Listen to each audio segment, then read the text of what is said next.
आजाद Hindustan live, सच के साथ। बड़वाह के समीप ग्राम पिपलूद में एक विद्युत कर्मचारी की करंट लगने से मौके पर ही मौत हो गई। वहीं साथ में कार्य कर रहे अन्य साथी भी करंट के झटके से घायल हो गया। घायल को उपचार हेतु बड़वाह शासकीय अस्पताल से इंदौर रेफर किया गया, जबकि मृतक का पीएम कर शव परिजनों को सौंपा गया। देखिए बड़वाह से आजाद हिंदुस्तान लाइव पर पूरी खबर। विद्युत मंडल कर्मचारी की करंट लगने से हुई मौत। बंद लाइन के अचानक चालू होने से कर्मचारी के साथ हुआ हादसा। खरगोन जिले के बड़वाह के समीप ग्राम पिपलूद निवासी रोहित पिता सुगंजन राजपूत विगत 5 से 6 दिन पहले ग्राम बागोद स्थित विद्युत मंडल में ठेकेदार के माध्यम से कार्य पर लगाया गया। उसके बाद ग्राम पिपलूद के अंतर्गत आने वाला गांव काकट्टी में सोमवार दोपहर करीब 2 बजे शासकीय स्कूल के समीप एक डीपी पर लाइन फॉल्ट होने के उपरांत लाइन जोड़ने का कार्य किया जा रहा था। हालांकि इस कार्य के पूर्व विद्युत मंडल के जेई पूर्णानंद चतुर्वेदी से परमिशन लेकर लाइन बंद कर कर्मचारी कार्य कर रहा था। इस दौरान कार्य कर रहे कर्मचारी ने दोपहर 1 बजे से शाम 4 बजे तक गांव की विद्युत सप्लाई बंद करने की परमिशन ली थी, किंतु लाइन सुधारने के दौरान अचानक किसी व्यक्ति द्वारा लाइन चालू करने से कार्यरत रोहित राजपूत को करंट का जोरदार झटका लगा, जिससे रोहित की घटनास्थल पर ही मौत हो गई, जबकि अन्य साथी श्रवण बघले मौके स्थल पर घायल हो गया, जिसे उपचार के लिए बड़वाह शासकीय अस्पताल लाया गया, जहां डॉक्टर्स ने प्राथमिक उपचार के बाद श्रवण को इंदौर रेफर किया, जिसके बाद मंगलवार सुबह मृतक रोहित का पोस्टमार्टम कर शव परिजनों को सौंप दिया गया। आपको बता दें, मृतक रोहित विगत 5 से 6 दिन पहले ही विद्युत मंडल में नौकरी पर लगा था। इस दौरान ग्रामीणों ने बताया कि रोहित को बिजली संबंधी कार्य का अनुभव कम था। बड़वाह पुलिस ने इस मामले में मर्ग कायम कर मामले की तहकीकात शुरू कर दी। बड़वाह से विकास पवार की रिपोर्ट।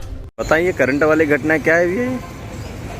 जैसे हम कल 4:30 बजे की घटना थी। हम एक 2 लाइनमैन के अंतर्गत काम कर रहे थे। हम हेल्परी में लगे हुए थे।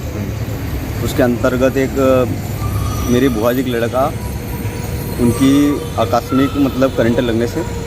क्या नाम का? किशन सिंह चौहान मेरा नाम है, और जिनकी डेथ हुई उनका नाम रोहित से राजपूत है। किससे क्या हुआ ये? मतलब करंट लगने से उनकी मौत हो गई। नहीं तो आप वहाँ लाइनमैन का काम कर रहे थे? नहीं, लाइनमैन का नहीं, हम हेल्परी में लगे थे। अच्छा। हमारे साथ एक लाइनमैन था और एक आउटफोर्स वाला कर्मचारी था। लाइनमैन कौन था? दिनेश जी। दिनेश जी, जो तुम्हारा क्षेत्र वो देखते हैं ना जी। तो और मेरा ये कहना मतलब है कि जब लग स्टाफ पूरा एमपीबी का जो बागोद ग्रेड पे कर्मचारी है, कोई आया नहीं था उस समय? आए पर अपनी फॉर्मेलिटी निभा के चले गए। किस प्रकार की फॉर्मेलिटी मतलब किसी से मिले जुले नहीं, कुछ नहीं। और उन्होंने मतलब क्या मतलब कहाँ से क्या गुताफंदी की है, मतलब डॉक्टरों से मिलके हमसे मतलब संपर्क नहीं किया। यहाँ डॉक्टरों से मिल के? हाँ, हमसे संपर्क नहीं किया। अच्छा। और रात में कोई मतलब साबित नहीं किया। और उसके बाद हम जब लग वो स्टाफ पूरा नहीं आता है, जब लग हम लाश को यहाँ से उठाएंगे नहीं। मतलब आप इस चीज़ में विरोध प्रदर्शन करेंगे, है ना? सर बताएं, कल अपनी कंपनी का एक व्यक्ति शांत हो गया है करंट लगने से, क्या मामला? ये जो है कि वहाँ पे काकट्टी गांव की घटना है।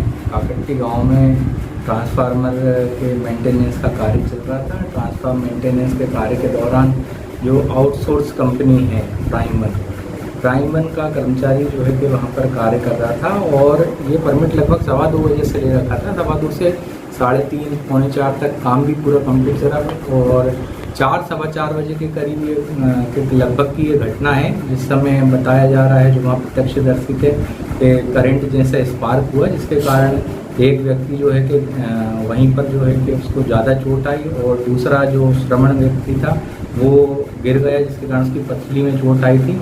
दोनों को जो है तुरंत बागोद हॉस्पिटल में दिखाया गया। उसके पश्चात जो है कि बड़वा यहाँ पर गवर्नमेंट हॉस्पिटल में लाए, और यहाँ पर उसको रोहित को मृत घोषित कर दिया बताया गया।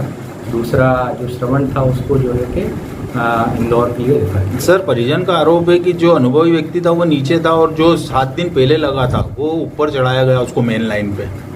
जो परिजनों ने आरोप लगाए हैं उसकी जो है कि जांच की जाएगी। यदि ऐसा है तो उसमें जांच के बाद जो भी निष्कर्ष निकलेगा वो कार्रवाई करेंगे। ये मृतक को अपने विद्युत मंडल द्वारा क्या सहयोग प्रदान किया जाएगा?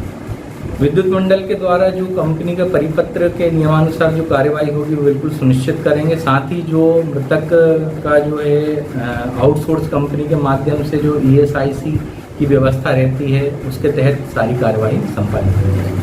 सर मेरा एक मानना ये है कि जो वेंडर कंपनियां जो होती है विद्युत प्रदाय में जो काम करती है, इनको जो भी बंदे रखती है इनको ट्रेनिंग जैसा कोई पार्ट नहीं होता जिससे कभी भविष्य में घटना नहीं हो। नहीं, उनके द्वारा समय समय पर ट्रेनिंग वगैरह दी जाती है। सर कंपनी ने जो ये रखे हुए हैं अभी, ये सब अनुभवी कर्मचारी हैं जितने काम कर रहे हैं? जी हाँ बिल्कुल। और इनके जो है कि अभी हर साल कंपनी ने तार मिस्त्री की परीक्षाएं भी आयोजित करवा रही है। यदि उसमें जो है कि लोग उत्तीर्ण हो जाते हैं तो फिर जो है कि उनको दूसरे स्रोत में भी काम करने के लिए एक सर्टिफिकेट प्राप्त हो जाता है। ये पर व्यक्ति को क्या तनख्वाह मिलती है सर कंपनी द्वारा, आउटसोर्स के जो कर्मचारी हैं? कंपनी द्वारा अलग अलग मद में तनख्वाह उन कंपनियों के द्वारा अलग अलग मद में दी जाती है। इसमें जो है 3 प्रकार के होते हैं कि स्किल्ड होते हैं, सेमी स्किल्ड होते हैं और अनस्किल्ड होते हैं। क्या तनख्वाह से शुरू होती है सर इनकी? लगभग 7,700 रुपये के करीब जो है कि इनकी हो रहती है। और उनका ESIC जो भी कटता है 700 रुपये पर डे। हाँ, और मतलब उसके अलावा उनकी जो ESIC वगैरह जो कटती है, बीमा वगैरह। ठीक।